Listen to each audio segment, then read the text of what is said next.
All right, Adam, we are more than a full week into fall camp, and the Buffaloes are, they're churning along, right? I mean, they're getting through this thing, and today we had a chance to talk with Pat Shurmur, the former Broncos offensive coordinator, former Giants head coach that is now an offensive analyst here, and we'll get to that in a second. But so far, just real quick, a week into camp, we haven't been able to watch, but just all the things we've been seeing on YouTube and all that, just general impressions. Every time you have to start with Shurmur Sanders. Yeah, it's pretty impressive. When's the last time we've had that type of performance through the first week of a preseason camp here? I don't know if I've seen it on the beat here, and it's been quite a while. I'm sure it's happened in the history of the program. There's been some really great quarterbacks that have come through here, but even Sefo Lufa was just a warrior, but it wasn't necessarily a polished quarterback in practice. So just to see the things that Shurmur continues to do, and yeah, I mean, obviously their hopes for the season ride so much on him, and so I keep going back to that. I still think it's too early with the trenches to have really firm impressions at this point, and it might even be hard for us to discern a whole lot if they decide to keep a lot of these scrimmages quiet. So we'll find out. We'll talk to Bill O'Boyle, I'm sure, in South Cincinnati area as camp goes on, but it's number two that just keeps standing out from everything I hear this preseason. And in addition to number two, they clearly have some athletic receivers that can go and make plays.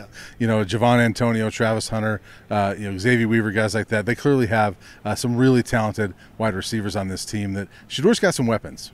He does, and you talk about a Javon Antonio being maybe fourth in line in terms of receiver. I mean, most teams we've covered, aside from the Laviska Shenault teams, I mean, this is probably your top option, in this program in the past. So they've definitely got some more depth there. And I'm really curious to see how much Omarion Miller can get on the field. He's a true freshman that was committed to Nebraska at one point, then verbally committed to LSU and flipped. Corey Phillips, the director of player personnel here, had a good connection with him and was part of being able to flip him. He went out to a prestigious All-Star game over the winter and looked the part there, and everything we hear is – but I think – it's just tough for him to have a huge role right away, but I think it's going to be hard to redshirt him. Yeah. So as we're talking about all these offensive weapons, I think it's good that we talked to Pat Shurmur today. Offensive analyst, obviously with a great experience in the NFL.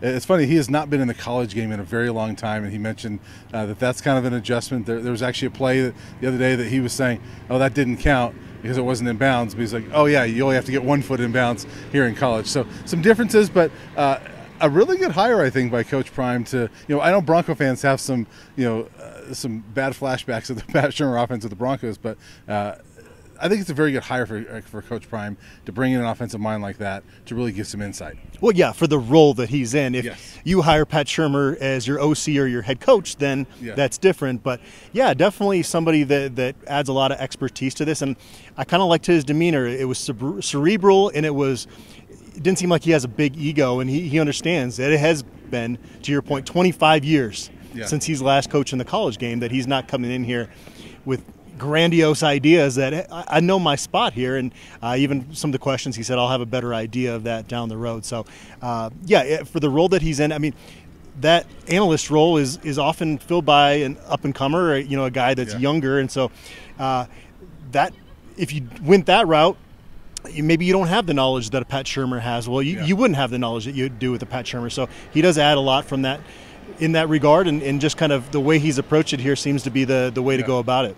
A lot of times the other thing we see in those analyst roles is it's former head coaches or coordinators, whatever, that got let go with their previous job and they're not working at the time, and in Alabama or something will bring them in as an analyst for a year or two. That's where Shurmur is, and he was let go with the Broncos after the 2021 season.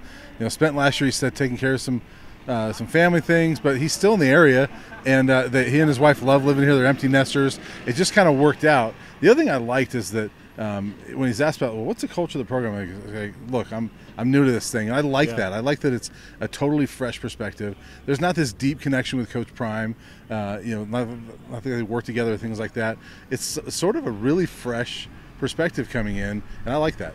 Yeah, and maybe not having this deep-rooted history with Coach Prime is a good thing, because it's kind of a different lens that he gives. I don't necessarily think that staff hire necessarily is going to result in a lot more wins or have a negative impact potentially. So it's probably minimal, but to have a guy on staff with that knowledge, even though he's limited in how much contact he can have with the players. It can't hurt. So Yeah. I think it's a good thing to have on staff. Yeah, he was asked, what do you think of the Sean Lewis offense? He goes, reminds me of a college offense, what I remember from college. It's fast tempo. He mentioned that one of the differences, he's used to sitting up in the box and calling the play verbally. There's no, that's the message. Like, this is the play. Yeah. Now it's signals, and so it's a little bit different there. But it's clear that he was asked about the weapons. They clearly have weapons on offense here. Yeah, and the CU creative team jumped in the creek over here, so that part of camp where I might need to go jump in that creek after that. I'm sorry, what was the question? No, I don't even know. Let's just go jump in the creek.